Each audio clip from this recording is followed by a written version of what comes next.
യുധിഷ്ഠിരൻ തുടരുകയാണ് ഭഗവാനോട്. ഉടനെ തന്നെ ഇക്കാര്യം നടക്കേണ്ട വിധം കരുതി വേണ്ടത് ചെയ്താലും. ജരാസന്ധവധം നടക്കേണ്ട വിധം കരുതി വേണ്ടത് ചെയ്താലും. ജഗന്നാഥ, പുരുഷോത്തമ, നിങ്ങൾ 3 പേരും ഇല്ലെങ്കിൽ പിന്നെ എൻ്റെ ജീവിതം എവിടെ? ഇവരെല്ലാം പരസ്പരം വളരെയധികം ബന്ധപ്പെട്ട് കിടക്കുകയാണ്. ഒരു ഞാൻ എന്ന വൃക്ഷത്തിൻ്റെ വിവിധ ശാഖകൾ എന്നോണം ഇവർ ബന്ധപ്പെട്ട് കിടക്കുകയാണ്. അതുകൊണ്ട് നിങ്ങൾ 3 പേരും ഇല്ലെങ്കിൽ പിന്നെ എൻ്റെ ജീവിതം എവിടെ? ധർമാർത്ഥ കാമങ്ങൾ കെടുന്ന രോഗിയെ പോലെ ഞങ്ങൾ മാലോടുകൂടി ജീവിക്കുകയില്ല. ദുഃഖത്തോടുകൂടി ഞങ്ങൾ ജീവിക്കുകയില്ല. കൃഷ്ണനില്ലാതെ അർജുനനില്ല, അർജുനനില്ലാതെ കൃഷ്ണനുമില്ല. കൃഷ്ണാർജുനന്മാർക്ക് അജയ്യമായി ഒന്നുമില്ല ഭൂമിയിൽ. വേറൊരു രീതിയിൽ പറഞ്ഞാൽ ഈശ്വരനില്ലാതെ ഞാനില്ല, നമ്മൾ ഓരോരുത്തരും. ഞാനില്ലാതെ ഈശ്വരനില്ല, ഈശ്വരനും ഞാനും എനിക്കും ഈശ്വരനും അജയ്യമായി ഒന്നുമില്ല ഈ ഭൂമി. അതാണ് ഭാരതം തരുന്ന, ഈ ഭാഗത്ത് ഭാരതം തരുന്ന സന്ദേശം. ഈശ്വരൻ നമ്മളോടൊപ്പം ഉണ്ടെങ്കിൽ അത് മതി. ആധ്യാത്മികമായാലും ഭൗതിക രണ്ടില്ല. വാസ്തവത്തിൽ ആധ്യാത്മിക ഭൗതികമില്ല. ജീവിതം മുഴുവൻ ആധ്യാത്മികമായ കാര്യമാണ്. ഈ ജീവിതത്തിൽ സകലരും ചെയ്യുന്ന സർവ്വതും ഈശ്വരോന്മുഖമായ പ്രവൃത്തിയാണ്. മൃഗേന്ദ്രാഗമം വിദ്യാവാദത്തിൽ പറയും, സർവസ്യ സർവദാ സർവാ പ്രവൃത്തി സുഖ ബുദ്ധിജ. എല്ലാവരുടെയും എല്ലായ്പ്പോഴുമുള്ള എല്ലാ പ്രവൃത്തികളും സുഖബുദ്ധിയിൽ നിന്ന് ജനിക്കുന്നതാണ്. ആ സുഖം അത് ഈശ്വരനാണ്. ഈശ്വരനെ വേണം. അതായത് സുഖം വേണം എന്ന് ആഗ്രഹിക്കുമ്പോൾ ഈശ്വരനെ വേണമെന്നാണ് എല്ലാവരും ആഗ്രഹിക്കുന്നത്. ഈശ്വരനെ ആഗ്രഹിക്കാത്തവരായി നിരീശ്വരര് പോലും ഇല്ല. സകല ജീവജാലങ്ങളുടെയും പ്രവൃത്തി അതിനു വേണ്ടിയിട്ടുള്ളതാണ് എന്നുള്ളത് കൊണ്ട് ജീവിതം എന്ത് ചെയ്യുന്നതായാലും ശരി അത് ആധ്യാത്മികമാണ്, സ്പിരിച്വലാണ്. കൃഷ്ണാർജുനന്മാർക്ക് അജയ്യമായി ഒന്നുമില്ല ഭൂമിയിൽ. വൃഗോദരനാണെങ്കിൽ ബലവാന്മാരിൽ പ്രമുഖനാണ്. വൃഗോദരൻ ഭീമസേനൻ ബലവാന്മാരിൽ പ്രമുഖനാണ്. കീർത്തിമാനായ അവൻ നിങ്ങളോടൊത്തുചേർന്നാൽ എന്ത് സാധിക്കുകയില്ല. അത്ര കോൺഫിഡൻസ് ആണ് ഇവർക്ക്, ഇവരുടെ കഴിവിൽ. എളിമയുണ്ട് ഇവരിൽ, വിനയമുണ്ട് ഇവരിൽ. ഇവർ ഭഗവാന്റെ തൃപ്പാദപത്മങ്ങളിൽ ശരണാഗതരാണ്. അതേ സമയത്ത് അവരുടെ കഴിവിനെയും കഴിവുകേടുകളെ കുറിച്ചും അവർ ബോധവാന്മാരാണ്, ആത്മാഭിമാനമുള്ളവരാണ്, ആത്മവിശ്വാസമുള്ളവരാണ്. ഇതൊക്കെ വേണം. ഇതൊക്കെ നമ്മളിൽ ഇൻകൾക്കേറ്റ് ചെയ്യേണ്ട, നമ്മളിൽ വളർത്തേണ്ടുന്ന സ്വഭാവ സവിശേഷതകളാണ്. ഇതെല്ലാം വളർത്തുക എന്നുള്ളതാണ് ഭാരതീയ സംസ്കാരം. ഇതെല്ലാം വളരാൻ വേണ്ടത് ചെയ്യുക എന്നുള്ളതാണ് ഭാരതീയ സംസ്കാരം. വളരുന്നുണ്ടോ എന്ന് ഇടയ്ക്കിടയ്ക്ക് നോക്കണം, ശ്രദ്ധയോടുകൂടി എന്ന് മാത്രം. വേണ്ടവണ്ണം നടത്തുവാൻ കഴിവുള്ള നേതാവുള്ള സൈന്യം കാര്യം നടത്തും. നയിക്കുവാൻ കൃത്യമായിട്ട് ആളുള്ള ഒരു സൈന്യം, ഒരു കൂട്ടം, അവർ കാര്യം നടത്തും. വേണ്ടവണ്ണം നടത്തുവാൻ കഴിവുള്ള നേതാവുള്ള സൈന്യം കാര്യം നടത്തും. ജഡവസ്തുക്കളെ അന്ധമായ ബലം കൊണ്ട് സമർത്ഥന്മാർ നടത്തണം. താണ ദിക്കു നോക്കി ജലം വിടണം. ഛിദ്രത്തിലേക്ക് സമർത്ഥന്മാർ ജലമൊഴുക്കുന്നുണ്ട്. അതുകൊണ്ട് നീതിമാനായി പ്രസിദ്ധി പ്രാപിച്ച പുരുഷേന്ദ്രനായി വിളങ്ങുന്ന കൃഷ്ണനെ ഞങ്ങൾ കാര്യത്തിന് ആശ്രയിക്കുന്നു. നേതാവ് വേണം. ആ നേതാവാണ് ബാക്കിയുള്ളവരെ നയിക്കുക. നമ്മുടെ ഇന്ദ്രിയങ്ങളെല്ലാം അണികളാണ്. നമ്മുടെ ഇന്ദ്രിയങ്ങൾ, കർമ്മേന്ദ്രിയങ്ങൾ, ജ്ഞാനേന്ദ്രിയങ്ങൾ, മനസ്സ്, ബുദ്ധി, അഹങ്കാരം, ഇതൊക്കെ അണികളാണ്. നേതാവാരാ? നേതാവ് ഭഗവാനാണ്.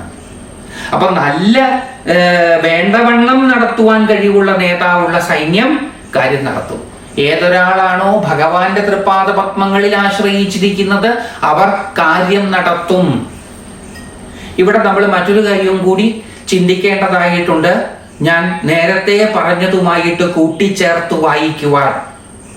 ഇവിടെ ഇവരെല്ലാം, പാണ്ഡവരെല്ലാം ഭഗവാന്റെ തൃപ്പാദപത്മങ്ങളിൽ ശരണാഗതരാണ്. ഇവരാരും നാമം ജപിച്ചൊരു മൂലക്കിരിക്കുകയല്ല ചെയ്യുന്നത്. ഇവരാരും മോക്ഷം വേണം മോക്ഷം വേണം എന്ന് ആഗ്രഹിച്ച് ജപിക്കുകയല്ല ചെയ്യുന്നത്. ഇവർ കർത്തവ്യനിരതരായിരിക്കുകയാണ് ചെയ്യുന്നത്. ഭഗവാനിൽ ശരണാഗതരായി ഭഗവാന്റെ ഇംഗിതം നിറവേറ്റാൻ ആവശ്യമുള്ള കോപ്പുകൾ സമ്പാദിച്ച് അതിന് ശക്തരാവുകയാണ് ചെയ്യുന്നത്. അതാണ് ആധ്യാത്മികത. അല്ലാതെ ഭഗവാന്റെ ചരണാരവിന്ദത്തിൽ ശരണാഗതി പ്രാപിച്ചു, ഒരു മൂലക്കിരുന്നു, ചന്ദനം തൊട്ടു അല്ലെ ഭസ്മം തൊട്ടു, കുറിക്കൂട്ടുകളൊക്കെ അണിഞ്ഞു, ചന്ദനത്തിരിയൊക്കെ പുകച്ചു, നെയ്വിളക്കൊക്കെ കത്തിച്ചു, കണ്ണടച്ചിരുന്നു നാമം ജപിക്കല്, അതല്ല ആധ്യാത്മികത. ജീവിക്കുന്നതാണ് ആധ്യാത്മികത. ഇതെല്ലാം അറിഞ്ഞുകൊണ്ട് ഭഗവാനിൽ അർപ്പിതമായ ബോധത്തോടുകൂടി ജീവിക്കുന്നതാണ് ആധ്യാത്മികത.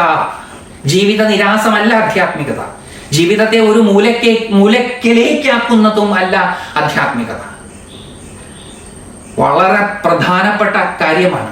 കാരണം ഇന്നത്തെ കാലത്ത് നമ്മൾ കേൾക്കുന്നത് പലപ്പോഴും ഇതിൽ നിന്ന് വ്യത്യസ്തമായുള്ള കാര്യങ്ങളാണ് എന്നുള്ളത് കൊണ്ടാണ് ഇത് എടുത്തെടുത്ത് പറയേണ്ടി വരുന്നത്. അത് വ്യത്യാസപ്പെട്ട് വഴിമാറിപ്പോയത് കൊണ്ടും കൂടിയാണ് ഒരു കാലത്ത് ലോകത്തിന്റെ തിലകക്കുറിയായി ശോഭിച്ചിരുന്ന ഭാരതം ഇന്ന് അടിപതറി പോയത് എന്ന് വേണം കരുതുവാൻ.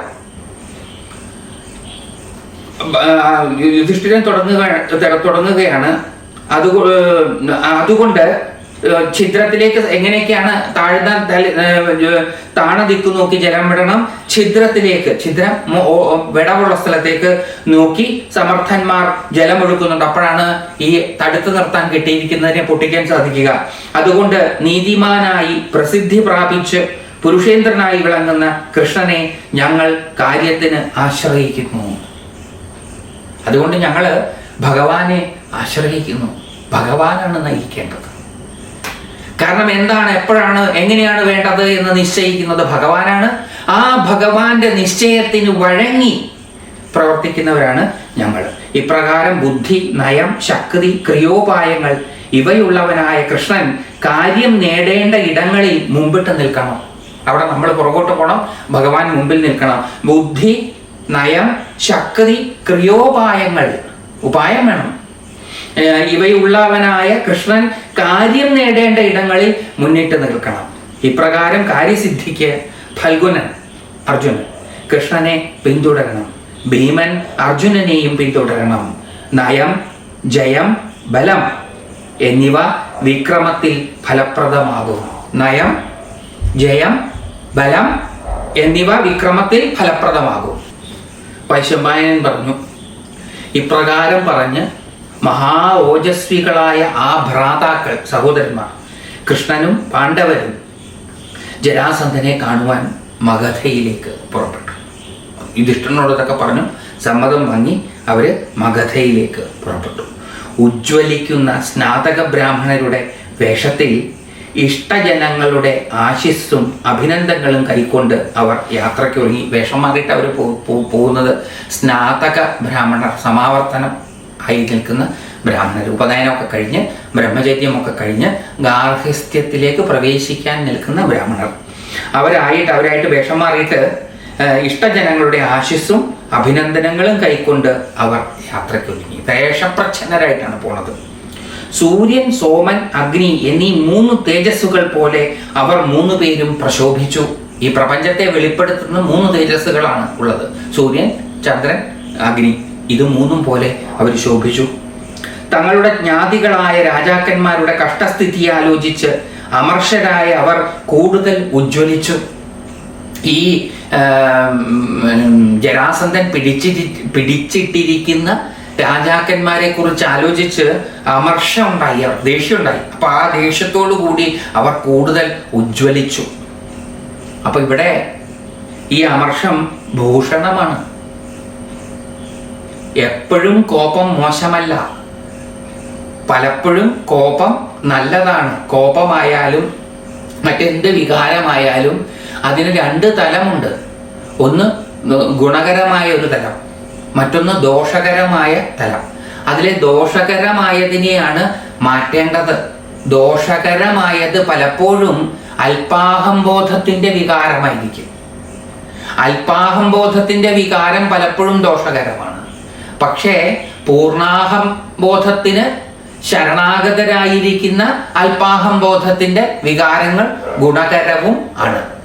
അപ്പൊ ഇവിടെ അമർഷം അവരെ ശോഭിപ്പിച്ചു. കൂടുതലായിട്ട് തങ്ങളുടെ ജ്ഞാതികളായ രാജാക്കന്മാരുടെ കഷ്ടസ്ഥിതി ആലോചിച്ച് അമർഷരായ അവർ കൂടുതൽ ഉജ്ജ്വലിച്ചു. ഭീമനെ മുന്നിൽ നടത്തി ഒരേ കാര്യത്തിൽ ശക്തന്മാരായ കൃഷ്ണാർജുനന്മാരെ കണ്ടപ്പോൾ കണ്ടവരെല്ലാം വിചാരിച്ചു ജരാസന്ധൻ ചത്തത് തന്നെ എന്ന്. സർവകാര്യം നടത്താനും കഴിവുള്ള ഈശ്വരന്മാരും യോഗ്യരുമായ അവർ ധർമ്മ കാമാർത്ഥങ്ങൾ മാത്രമല്ല ലോകചക്രം തന്നെ നടത്തുന്നവരാണ്. അവരെ കണ്ടപ്പം ആൾക്കാർക്ക് അങ്ങനെ തോന്നിപ്പോയാൽ അതിൽ അത്ഭുതമൊന്നുമില്ല. അത്ര ശ്രേഷ്ഠരാണ് ഇവര്. കുരുരാജ്യം വിട്ട് കുരുജാങ്കലം വഴി പോന്ന് അവർ അഴകുള്ള പത്മസരസിൽ ചെന്നു. കാളകൂടം കടന്ന് ഗണ്ഡകി, മഹാശോണം, സദാനിര എന്നിവയും വിട്ട്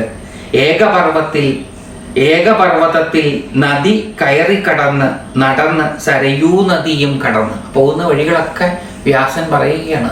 വ്യാസന് ഈ ഭാരത ഭൂപ്രകൃതി നന്നായിട്ടറിയാമായിരുന്നിരിക്കണം, അല്ലെങ്കിൽ ഇങ്ങനെ വിവരിക്കാൻ സാധ്യമല്ല. അപ്പോൾ മഹാഭാരതം ഒരു യാത്രാവിവരണവും കൂടി ആണ്. കടന്നു പോകുന്ന സ്ഥലങ്ങളുടെ പേരുകളെല്ലാം പറയുകയാണ്. പിന്നെ ഗംഗയും ഷോണയും കടന്ന് അവർ മൂവരും കിഴക്കോട്ട് പോയി. ചീരച്ഛതന്മാരായി ആ അച്യുതന്മാർ, ഇവരെ 3 പേരെ അച്യുതന്മാർ എന്നാണ് വിളിക്കുന്നത്. എന്താ കാരണം? ച്യുതിയില്ലാത്തവരാണ്. ഭഗവാനോട് ചേർന്ന് നിൽക്കുന്നവരെല്ലാം ഭഗവാനായി തീരും. ഏതുപോലെ കാന്തത്തോട് ചേർന്നിരിക്കുന്ന ഇരുമ്പെല്ലാം കാന്തമായി തീരുന്നതുപോലെ അച്യുതന്മാർ ഗോരഥഗിരി കയറുമ്പോൾ ഗോക്കളും ധനവും വെള്ളവും ശുഭവൃക്ഷങ്ങളും നിറഞ്ഞ മഗധാപുരിയെ കണ്ടു. അങ്ങനെ അവര് പല വഴി നടന്ന് മഗധാപുരിയിലെത്തുകയാണ്. ഇവിടെ വ്യാസഭഗവാന്റെ യാത്രാ വിവരണം ലഘുവ, ചില സമയത്ത് വളരെ വിസ്തരിച്ച് പറയും ഇദ്ദേഹം. നമ്മളത് ശ്രീശുകന്റെ കഥ കേട്ടപ്പോൾ വേദവ്യാസ ഭഗവാന്റെ യാത്രാ വിവരണ സാമർഥ്യം കേൾക്കാനിടയായി.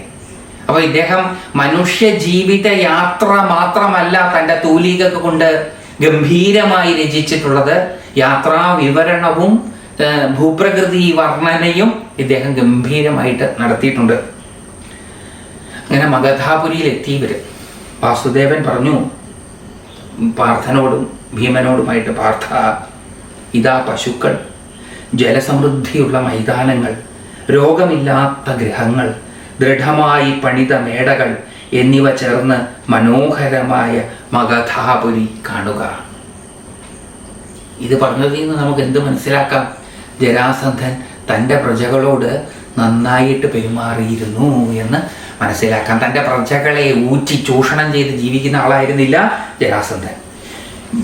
ഭഗവാൻ തുടരുകയാണ്. വൈഹാരപർവ്വതം, വരാഹപർവ്വതം, വൃഷപർവ്വതം, ഋഷിപർവ്വതം, ചൈത്യകപർവ്വതം ഇവ 5 ഇതാ കാണുന്നു. മഹാശൃംഗങ്ങളുള്ളവയും ശീതളവൃക്ഷങ്ങൾ നിറഞ്ഞവയുമായ ഈ 5 പർവ്വതങ്ങളും ഒത്തുചേർന്ന് ഗിരിവ്രജത്തെ കാത്തുസൂക്ഷിക്കുന്നത് പോലെ തോന്നും കണ്ടാൽ. ഈ 5 പർവ്വത നിരകളും ഈ ഭൂപ്രദേശത്തെ കാത്തുസൂക്ഷിക്കുന്നത് പോലെ തോന്നും കണ്ടാൽ. പൂത്തു നിൽക്കുന്ന കൊമ്പുമായി അതിഭംഗിയോടെ പൂമണം വീശി കാമിജനങ്ങൾക്ക് പ്രിയമായ പാച്ചോറ്റിക്കാട് കാണുന്നു. കൊല്ലാൻ പോവുക ഇവര്. 3 പേരുടെ യാത്രോദ്ദേശം എന്താണെന്ന് രഹസ്യമായിട്ട് ചോദിച്ചാൽ എന്താ പറയാ? ജരാസന്ധനെ തട്ടാൻ പോവുക. അപ്പം ഇവിടെ കാമവും കാലവുമായിട്ടുള്ള ഒരു സമന്വയം നമുക്ക് കാണാൻ സാധിക്കും. ഇവര് കൊല്ലാൻ പോവുകയാണ്. പക്ഷെ കൊല്ലാൻ പോകുന്നവർ കൊല്ലുന്നതിന് മുമ്പ് തങ്ങളുടെ ചുറ്റുപാടുകളിലുമുള്ള സൗന്ദര്യം ആസ്വദിക്കുകയാണ്. കൊല്ലാൻ പോവുകയാണ് എന്ന് പറഞ്ഞത് ഞാൻ ചെറുതായിട്ടൊന്ന് മാറ്റിക്കോട്ടെ. യുദ്ധം ചെയ്യാൻ പോവുകയാണ്. വിജയിക്കുമെന്ന് ഇവർക്ക് ഉറപ്പുണ്ട് എങ്കിലും ഒരുപക്ഷെ പരാജയപ്പെട്ടേക്കാം. കാരണം ജീവിതം ഓരോരുത്തർക്കും അതിൻ്റെ മടിത്തട്ടിൽ കരുതിയിരിക്കുന്നത് എന്താണ് എന്ന് കാലത്തിന്റെ ചുരുളുകൾ അഴിയുമ്പോൾ മാത്രമേ മനസ്സിലാവുകയുള്ളൂ എന്നുള്ളത് കൊണ്ട് സാക്ഷാൽ ഭഗവാന് പോലും നേരത്തെ കൂട്ടി കാലേ കൂട്ടി കാര്യങ്ങൾ പറയാൻ സാധിച്ചു എന്ന് വരില്ല. അപ്പോൾ ഒരു പക്ഷേ തങ്ങൾ മൂവരും മരിച്ചു പോയേക്കാൻ സാധ്യതയുള്ള ഒരു സംഘർഷത്തിലേക്ക് അടുക്കുമ്പോഴും ചുറ്റുപാടുകളിലുമുള്ള സൗന്ദര്യത്തെ ആസ്വദിക്കാൻ പറയുന്നു വ്യാസഭഗവാൻ. ജീവിതം ആസ്വദിച്ചുകൊണ്ട് മുന്നോട്ട് പോകണമെന്ന് വീണ്ടും വ്യാസഭഗവാൻ നമ്മളോട് പറയുകയാണ്. ആ ഭാഗം നമുക്കൊന്നുകൂടെ വായിക്കാം. പൂത്തു നിൽക്കുന്ന കൊമ്പുമായി അതിഭംഗിയോടെ പൂമണം വീശി, കണ്ടാൽ മാത്രം പോരാ, മണവും അനുഭവിക്കണം ഭാവനയോടുകൂടി കേൾക്കുമ്പോൾ. കാമിജനങ്ങൾക്ക് പ്രിയമായി, കാമമുള്ളവർക്ക്, ആഗ്രഹമുള്ളവർക്ക് പ്രിയമായി പാച്ചോറ്റിക്കാട് കാണുന്നു. ഇവിടെ വ്രതനിഷ്ഠനും മഹാത്മാവുമായ ഗൗതമൻ കാക്ഷീവാൻ മുതലായ പുത്രന്മാരെ ഉശീനരന്റെ പുത്രിയായ ശുദ്രയിൽ ജനിപ്പിച്ചു. ഈ മനോഹരമായ സ്ഥലത്താണ്, കാമി ജനങ്ങളെ ആകർഷിക്കുന്ന സ്ഥലത്താണ് മുനിമാരുടെ ജനനം. എത്ര ആ വൈരുദ്ധ്യങ്ങളുടെ സമന്വയവും ഈ സമയത്ത് നാം കാണേണ്ടതാണ്. കാമി ജനങ്ങൾക്ക്, ആഗ്രഹമുള്ള ജനങ്ങൾക്ക് പ്രിയങ്കരമായിട്ടുള്ള പാച്ചോറ്റിക്കാടിൻ്റെ അടുത്ത് വ്രതനിഷ്ഠനും മഹാത്മാവുമായ ഗൗതമൻ കാക്ഷീവാൻ മുതലായ പുത്രന്മാരെ ഉശീനരന്റെ പുത്രിയായ ശൂദ്രയിൽ ജനിപ്പിച്ചു. ഗൗതമന്റെ വംശജരും മാഗധ രാജാക്കന്മാരെ സേവിച്ച് അവരുടെ അധീനതയിലുള്ള സാമാന്യ ജനങ്ങളെ പോലെ വസിക്കുന്നു. ഗൗതമന്റെ വംശജർ വസിക്കുന്ന നാടും കൂടിയാണ് മാഗധ. ഇത് ഗൗതമന്റെ രാജാക്കന്മാരോടുള്ള ദയയാൽ മാത്രമാണ്. അർജുന, മഹാബലരായ അംഗവങ്കാദി രാജ്യങ്ങളിലെ രാജാക്കന്മാർ പണ്ട് ഗൗതമാശ്രമം പ്രാപിച്ച് രമിച്ചു. അദ്ദേഹം ഗൗതമാശ്രമത്തെ പറ്റി പറയുകയാണ്. പ്രകൃതി രമണീയമായ സ്ഥലത്ത്, കാമികളുടെ മനസ്സിലെ കാമത്തെ വർദ്ധിപ്പിക്കുന്ന മനോഹരമായ സ്ഥലത്ത് ആരെ കൊണ്ടുവന്ന് താമസിപ്പിച്ചിരിക്കുന്നു? നമ്മുടെ വേദവ്യാസൻ മുനിമാരെ കൊണ്ടുവന്ന് താമസിപ്പിച്ചിരിക്കുന്നു. ചുറ്റുപാടുകളും ഇന്ദ്രിയങ്ങളുടെ കെട്ടുപൊട്ടിക്കുവാൻ സാധ്യതയുള്ള വിഷയങ്ങൾ നിറഞ്ഞു നിൽക്കുന്ന സ്ഥലത്ത് ഇന്ദ്രിയങ്ങളെ തങ്ങൾക്കു വിധേയമാക്കി പ്രവർത്തിച്ചുകൊണ്ട് മുനിമാർ ജീവിക്കുന്നു. ഇന്ദ്രിയങ്ങളെ കെട്ടുപൊട്ടിക്കുവാൻ സാമർഥ്യമുള്ള വിഷയങ്ങളുടെ നടുക്ക് ഇന്ദ്രിയങ്ങളെ തങ്ങൾക്കു വിധേയമാക്കിക്കൊണ്ട് മുനിമാർ വസിക്കുന്നു. അതുപോലെ വേണം ഈ ലോകത്ത് ജീവിക്കാൻ. അങ്ങനെ ജീവിക്കാൻ സാധിച്ചാൽ ഞാനും നിങ്ങളുമൊക്കെ മുനിമാരായി തീരും. ഭഗവാൻ തുടരുകയാണ്. ഭംഗിയേറിയ അരയാൽ നിര ഭഗവാൻ കാണുന്നില്ലേ? പാച്ചോറ്റിക്കൂട്ടവും ഗൗതമന്റെ ആശ്രമാന്തികത്തിൽ കാണുന്നില്ലേ? അബുദൻ, ചക്രവാപി എന്നീ ശത്രുതാപനന്മാരായ പന്നകന്മാരുടെയും സ്വസ്തികൻ, മണിനാഗൻ എന്നീ ഉത്തമനാഗങ്ങളുടെയും മന്ദിരം ഇവിടെയായിരുന്നു. അദ്ദേഹത്തിന് കാഴ്ചകൾ മാത്രമല്ല വേദവ്യാസൻ അറിയാവുന്നത്, ചരിത്രം അറിയാം. അപ്പൊ ആ ചരിത്രമാണ് കഥാപാത്രങ്ങളിലൂടെ അദ്ദേഹം പറയുന്നത്. അദ്ദേഹം ആ ചരിത്രം പറയണം. മഗധ രാജ്യത്തെ മനുമേഘമാലകൾ ഒഴിയാത്തതാക്കി തീർത്തിരിക്കുന്നു. മഗധ രാജ്യത്തെ മേഘമാലകൾ ഒഴിയാത്തതാക്കി തീർത്തു. കൗശികനും മണിമാനും അനുഗ്രഹിച്ചു. ഇപ്രകാരം ചുറ്റും കടക്കാനാവാത്ത ഈ നല്ല പത്തനത്തിൽ അർത്ഥസിദ്ധി ധാരാളം ഉണ്ടാകുമെന്ന് ജരാസന്ധൻ കാണുന്നു. അവനെ ഇന്ന് നമ്മൾ ചെന്ന് കൊന്ന് അവന്റെ അഹങ്കാരം അവസാനിപ്പിക്കണം. അപ്പൊ ആ മനോഹാരിതയുടെ നടുക്ക് മരണത്തെ പറ്റി പറയുകയാണ്. മരണവും ജീവിതവും പരസ്പരം ബന്ധപ്പെട്ട് കിടക്കുകയാണ്. സൗന്ദര്യവും നാശവും പരസ്പരം ബന്ധപ്പെട്ട് കിടക്കുകയാണ്. ഇതിനു മുമ്പ് നമ്മൾ അർജുനന്റെ കിരീടം താഴെ വീണപ്പോഴും ആ രഥത്തെ വർണ്ണിച്ചപ്പോഴും ഒക്കെ നമ്മൾ ഈ ഒരു സമന്വയം കണ്ടതാണ്. വൈശമ്പായനൻ പറഞ്ഞു. ഇപ്രകാരം പറഞ്ഞ് മഹാ തേജസ്വികളായ ആ ഭ്രാതാക്കൾ വാർഷ്ണേയനും പാണ്ഡവരും മഗധാപുരിയിൽ പ്രവേശിച്ചു. ആ ഭ്രാതാക്കൾ വാർഷ്ണേയനും പാണ്ഡവരും. വാർഷ്ണേയൻ വൃഷ്ണിവംശജൻ കൃഷ്ണൻ, പാണ്ഡവര് ഭീമനും ഭീമസേനനും അർജുനന്മാരും മഗധാപുരിയിൽ പ്രവേശിച്ചു. സന്തുഷ്ടവും ഐശ്വര്യ സമൃദ്ധവുമായ ജനത തിങ്ങി 4 വർണ്ണങ്ങളും ആഹ്ലാദം നിറഞ്ഞു വാഴുന്ന ഉത്സവനിത്യമായ ഗിരിവ്രജത്തിൽ എത്തി. ഈ ജരാസന്ധൻ തൻ്റെ പ്രജകളോട് മാന്യമായിട്ടാണ് പെരുമാറിയിട്ടുണ്ടാകേണ്ടത്, അല്ലെങ്കിൽ ഈ വരികൾ വ്യാസൻ പറയാൻ സാധ്യതയില്ല. ഉടനെ പുരത്തിന്റെ വാതിക്കലെത്തി. അതിലൂടെ അകത്ത് കയറാൻ ശ്രമിക്കാതെ ബാർഭദ്രഥന്മാരും അപ്രകാരം നഗരിവാസികളും പൂജ ചെയ്യുന്ന മാഗധന്മാരുടെ പ്രിയപ്പെട്ട ചൈത്യക ശൈലശൃംഗം കുത്തിത്തുറന്ന് ഉള്ളിൽ കയറി. നേരായ വഴിയെ കയറുകയല്ല ഇരുന്നത്. ചൈത്യഗ്രഹം, അവരുടെ പൂജയൊക്കെ ചെയ്യുന്ന സ്ഥലം, അത് കുത്തിത്തുറന്ന് കയറി. അവിടെ വെച്ചാണ് പണ്ട് മാംസഭോജിയായ ഋഷഭനെ ബൃഹദ്രഥൻ കൊന്നത്. അവനെ കൊന്ന് അവന്റെ തോൽ കൊണ്ട് 3 പെരുമ്പറ തീർത്ത് സ്വപുരത്തിൽ രാജാവ് വെച്ചു. അങ്ങനെ അവനെ കൊന്ന സ്ഥലത്തൂടെയാണ് ബൃഹദ്രഥൻ എന്ന ഋഷഭനെ ബൃഹദ്രഥൻ കൊന്നത്. അവിടെ ആ സ്ഥലത്തൂടെയാണ് ഇവരകത്തേക്ക് പ്രവേശിച്ചത്.